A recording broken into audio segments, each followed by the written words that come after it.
Johnny. Come in. You just try and keep me out, Paul. Put Mr. Drake's back in the guest room.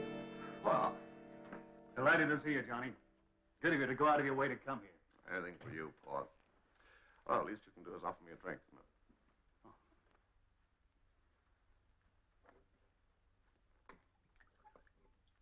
You're looking well. It comes of leading such an evil life. Yeah. You always have the knack of pushing things around instead of... Cheers. Cheers. Now, you, Paul, now, don't you tell me that life's been pushing you around. Oh. Goes with the territory, I guess. Yeah, it does, doesn't it? Ah, come on now, Paul. Let's stop playing cute with each other. We've known each other too long and too well. What's wrong? Would you like to tell me? Maybe I can help. Nobody can help. Nothing's as bad as that, you know, Paul. It's Kathy. Kathy, what's wrong with her?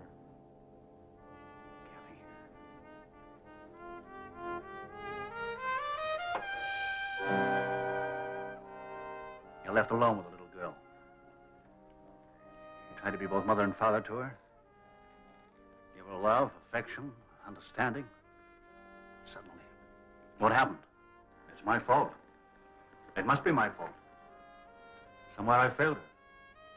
But where? How? Paul, you mustn't blame yourself, you know. No father could have done more for a daughter. I've known Kathy since she was 10 years. Take a look at that. Narcotics?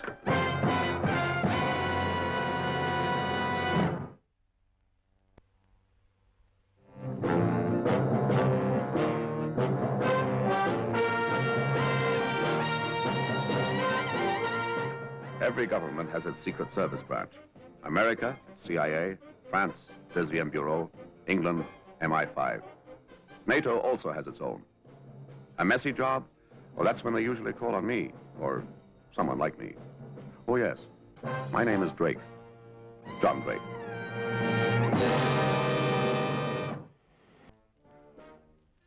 Yeah, we know her, Johnny. When we got her, she was carrying a $200 a day monkey on her back. She won't kick that very quick, if ever. I see. Ed, I'd like you to do something for me. Like what? Oh, I don't know. Just hit back at these people, somehow. Pick up pushers? Pushers are a dime a dozen. The real targets are the poppy-growing countries.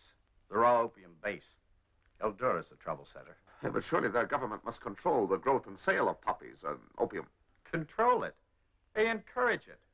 Their attitude is, if you're idiot enough to buy this stuff, we'll sell it to you and thanks for the money. I've got a case here right now. We know they sell to the Mafia and the Corsican organization in Marseille.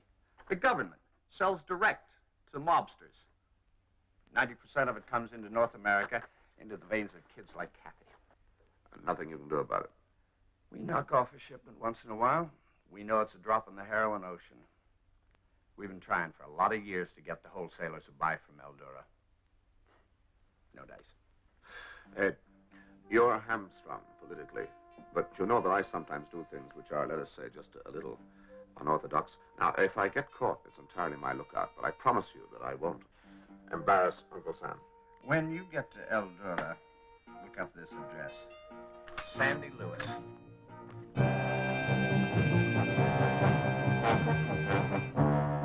Well, you know, out here they leave tobacco smoking to the kids. Washington asked me to brief you on the local situation. I'm interested in a list of the wholesalers buying raw opium from the government. That list. You know, it'd be easy to get the key to Fort Knox. Where would the file normally be kept? The Ministry of Health. You know, it seems criminal that a responsible government should sell raw opium to known smugglers, doesn't it? Oh, anything that lucrative to a government, especially out here, automatically becomes legal. You say that your people have tried to make contact with someone in the ministry? Mr. Drake, what do you think we've been doing here? Do you think we spend our time sitting around on our office stools?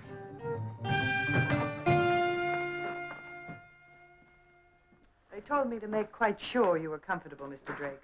I hope this is all right. Oh, this is just fine, Miss Lewis. Now, Miss Lewis, since we're going to work together, let's make it a happy association, shall we? Now, back to the problem. You say you've tried to get in contact with somebody at the Ministry of Health? Yes, we've tried, Mr. Drake, but without success. We've contacted the clerks in the department concerned, but it's far too dangerous for them to cooperate, even for money. But we have pictures of the clerks working there. Good. He's British, isn't he? More British than the British. How do you mean? Anglo-Indian. I understand he's pleasant, ineffectual, rather pompous, and aggressively English. Name, Thomas Aldrich. What's the form on him? Well, he's a relic of the old British colony. Stayed behind after the others had gone. Reduced to filing clerk in the ministry. Pretends to himself that he holds a very sensitive post. Face-saving. Oh. See, he's wearing an old-school tie. A what? An old-school tie. In England, it's almost a cult with a certain type of ex-private schoolman. He wears the old-school tie for the rest of his life. Do you remember the colors? I think so. It's rather nice. Nasturtium and chalk gray on a black background.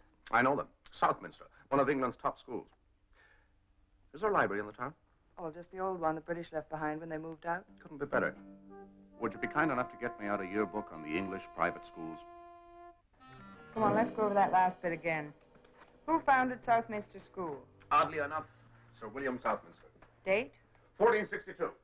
And what was the name of the headmaster between 1927 and 1931? Christopher Stanton. Ah. And how's the school divided? Into 4 houses. Come in. Into 4 houses, church and old... rail mill, thank you. And Rivers and school. And what are the colors of Rivers' house? Blue and green. And of Old House? Red and white. Ah, full marks. The old school tie. Do I look like a Southminster man?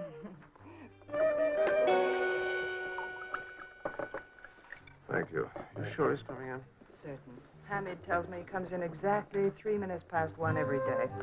Takes a paper from the rack, gets a cup of coffee, and goes and sits at that table in the corner. It's the same routine, year in, year out. Well, he's got 10 seconds or the routine is broken. 7, 6, 5. Oh, he's early. Maybe your watch is wrong. I'm impressed. Did you go to the bazaar the other day? Yes, and I bought 7 yards of the most beautiful red silk you've ever seen. When do you see it? So I decided I really needed a new red evening dress. You don't mean to say that you ordered 15 yards, surely? I certainly did. Not really. What are you going to do with 15 yards? Yards, Madam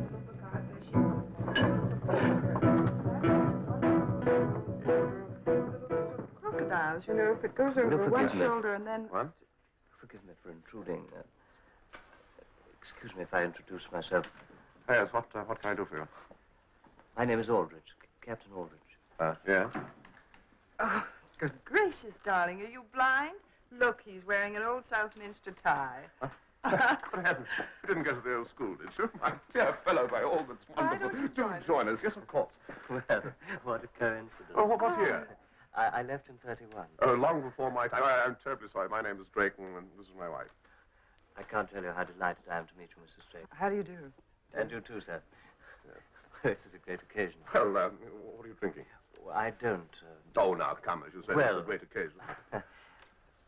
I'll have an anise, too. If And Annie. Please, Annie. How long are you staying here, Captain Aldrich?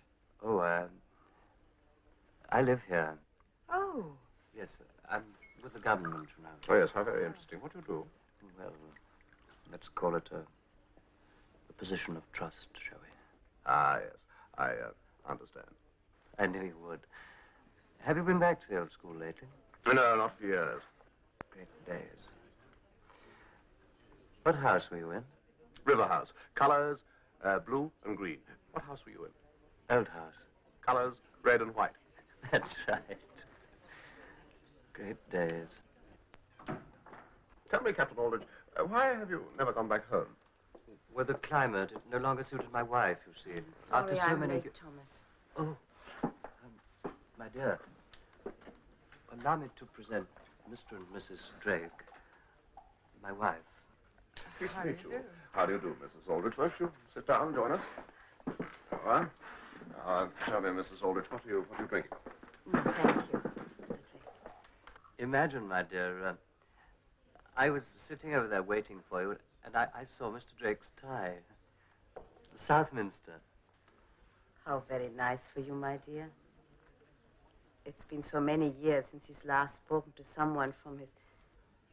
Captain Aldrich, I have the most splendid idea. Founders' Day falls on Thursday, doesn't it? Not as I remember it. Founders' Day, 1st of May. Yes, of course. How silly of me. It's the old boys' day on Thursday. Now, look, they'll be having their annual dinner in London. Now, why don't we join them in spirit and have our own old boys' dinner here? What a good idea. By Jove, yes. Well, now we must really go. Must you? I can't tell you what this has meant to me.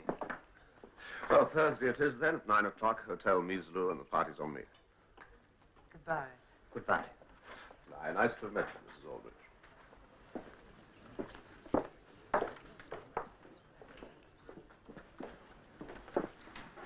What you're going to do to that poor man doesn't bear thinking about. It's sad, isn't he? But beside that picture of Kathy, he leaves me cold. And now that our glasses are charged, Captain Aldrich, how about a little toast? Yes, a toast. Do you remember the last lines of the old school song? Oh, yes, the old school song. Those are the days that are gone, the faces forgotten, the memories linger on. The hallowed Southminster. Southminster. Southminster.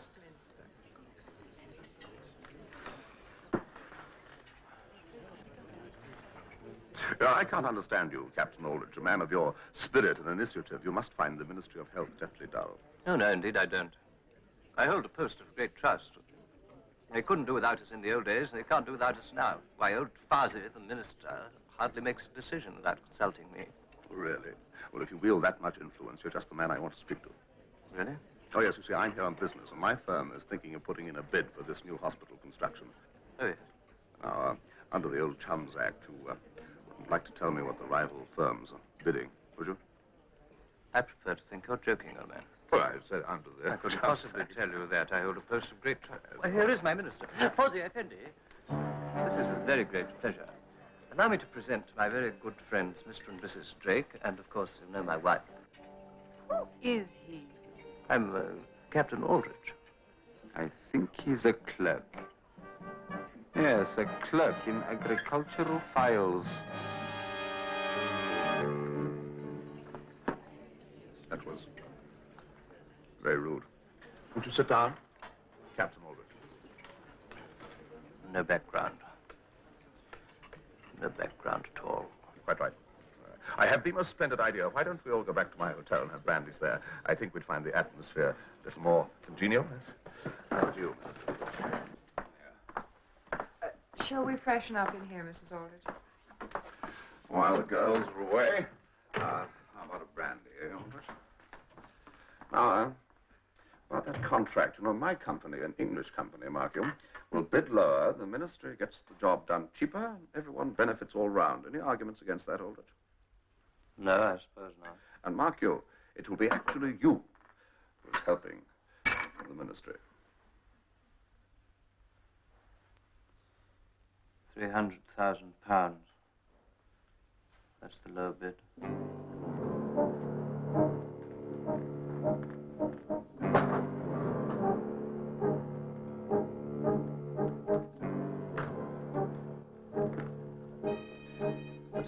For you. No, You earned it. no. I gave you the information for different reasons. My own. But I hold a position of trust and will not be bribed. Of course not, Aldrich. No one would ask you. But think of your wife. Isn't it time you were able to do something for her? Ah, Mrs. Aldrich, your husband and I have been having a very interesting conversation. That's a little business, you know. Another Yes. brandy, Aldrich? No, thank you. You're quite sure? Ah, my dear, all ready? Now, to put the tin in the evening, I suggest that we all go off to a nightclub and have a nightcap or two, or even three. Oh, you've forgotten something, Aldrich. This way, Mrs. Aldrich. After you. Yeah? Aldrich, don't you think perhaps you want to put that in the safe? My dear chap, I'd like to pay for my share of the fun. Oh, no, nonsense. Would you put that in the safe for me, please? Thank you very much. Big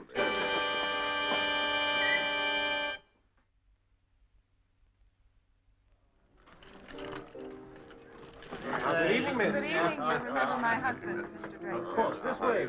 Okay, my dear fellow. Let's go and make out some of this money, eh, Aldrich? Rouge impair. See those Numéro 7, rouge impair. Why don't you sit here, Mr. Aldrich?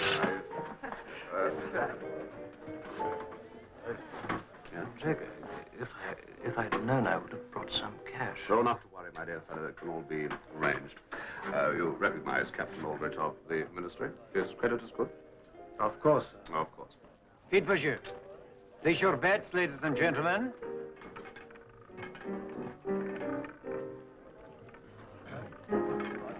I'm sorry, sir. There is a limit at this table. We don't accept bets as low as that. Oh, of course, how ridiculous of me. I thought these were tens. Rien ne va plus. Numéro 12, rouge pair. Number 12. Congratulations, my dear fellow.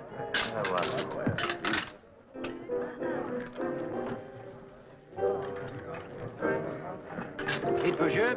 Place your bets, ladies and gentlemen. The winning streak didn't last. It's not allowed to last in the clubs in El Dura. Poor Aldrich. He didn't need any encouragement. He was a sucker for punishment. Numéro 7, rouge passe.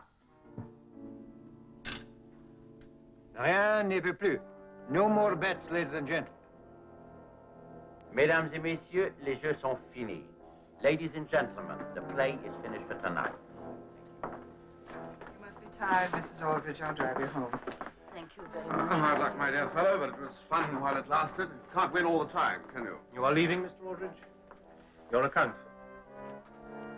12,000. That's not possible. But you can pay. Oh, yes, of course you can pay. We have checked. Your friend is only a clerk. You're insulting. Of course I can pay it. Captain Aldrich has a considerable amount of money back from my hotel. And I suggest we go and collect it. Yes, of course, if you wish. My briefcase, please. When we settle this little matter, perhaps we can go up to my room and have another brandy, huh? That's a good idea.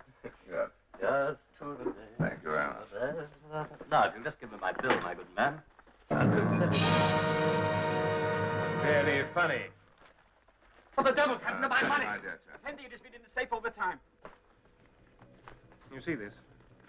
I'm responsible to the casino. Now, I'm trying to hold my temper. I think maybe I can hold my temper till tomorrow afternoon.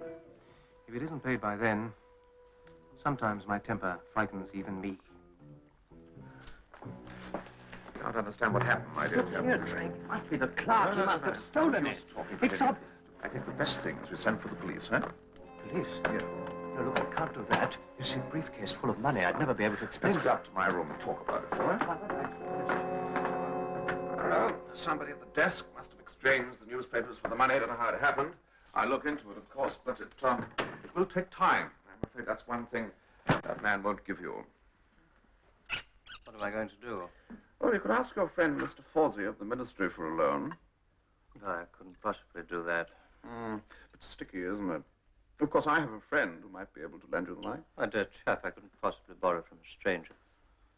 Besides, how would I ever pay it back? You don't have to pay it back. You can earn it. Earn it? How? By getting me a list of the wholesalers who are buying raw opium from the government. Opium? Do you realize what you're asking me to do? Yes. You're asking me to betray... I hold a position of trust, Now, listen, and you're asking... I'm sick of your trust and loyalty. Anybody who pays you £10 £12. a week, £12 a week can buy your loyalty. It's not true. Look, I want that list. I want the names of the men who are buying and smuggling opium. Now, look, do you see this picture?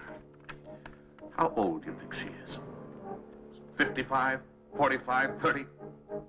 I've known her since she was 10 years old. Today, she's only 21. Now, that is what your loyalty is helping to do. Now, Aldrich, I want that list. And I want it tomorrow.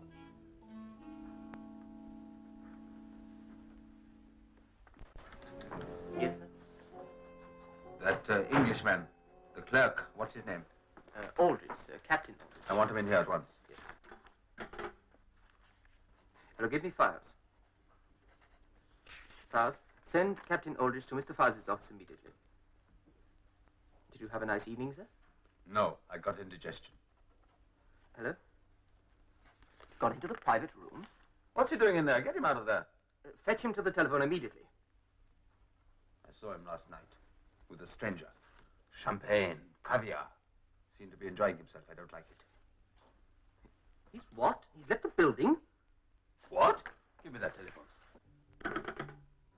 Give me a reception. If he's the reception, has Captain Aldrich gone through that? When? Carrying what? Send the security officer up to me at once.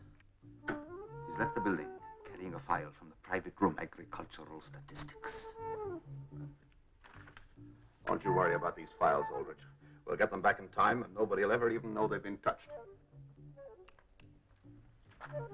Strangely enough, I don't care anymore. I know what this will mean to me. And to my poor wife, of course. If they find out. But all last night after I left you, I couldn't sleep. And don't worry about your losses either. I didn't. I was thinking about the picture of that poor child you showed me. Open the door, sir. This is the police. Right. Sit down there, quick. A little more profile. A little more. Yeah, that's good. Very good. Now the smile. Very nice. Now, what can I do for you? You're all coming with me. Search your apartments. And bring the camera. The camera?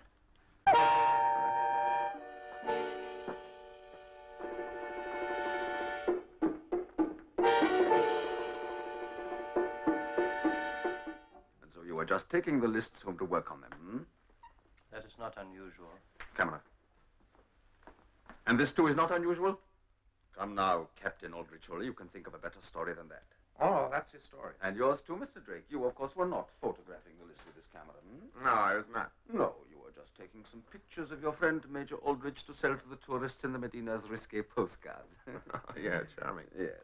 A very serious charge for you, Mr. Drake. Espionage, good for at least 10 years. And you, Colonel Aldrich, as soon as these negatives are printed, you will be what we might call morgue fruit. Morgue fruit. Ah, here we are. Nice, clear, glossy prints. Now we shall see. What's this? Now, have a look. How'd they come out? Oh, they're quite good. Excuse me, please. There's a nice one now. F8 at 250. And see that one? Cross-lighting. Excellent effect, don't you think? And there's a very good one here of you, Captain Aldrich. And your boys look very nice in the background, don't they, Mr. Fawzi? That's enough. I don't know what trick you've pulled with this man, but I'll have plenty of time to find out. This will cost you at least 20 years. I consider that a small price to pay, Mr. Fawzi, for regaining my self-respect. And you?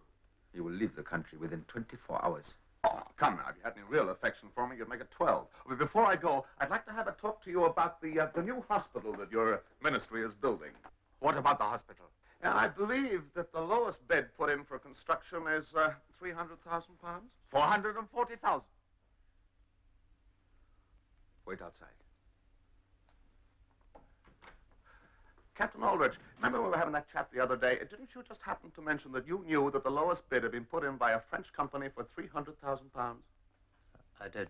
And didn't you also say that the bid for 440,000 pounds had been put in by the Elac Construction Company? It was, Mr. Drake. And is not the Elac Construction Company, Mr. Fawzi, owned by some sort of relative of yours?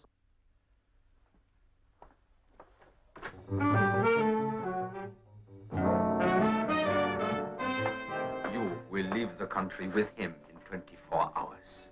It will be a pleasure, Mr. Fawzi. But I simply don't understand. You were taking pictures of the lists. They seized the camera and the negatives. What happened to the other pictures? You mustn't concern yourself with these things, Captain Aldrich. Here we are, you see. Here is the camera that contains the film of the lists. I see. So it was while... While the light was being switched on and off over there, the photographs were being taken from here. What did you want a second camera for, anyway? In case you betrayed me. I would never have done that. Of course not. I should have known. Captain Aldrich, what are you going to do now? Now? I don't know. You know, I have certain influential British friends who I'm sure will be able to use a man to whom the words position of trust is still have some meaning. Do you really think it might be possible? I can make it possible. Do you know, I believe you could. I'm immensely grateful to you. Well, there's just one thing, Mr. Draper. Yes? Promise me, though, that you'll never wear that tie again. Of course not, Captain Albert. After you.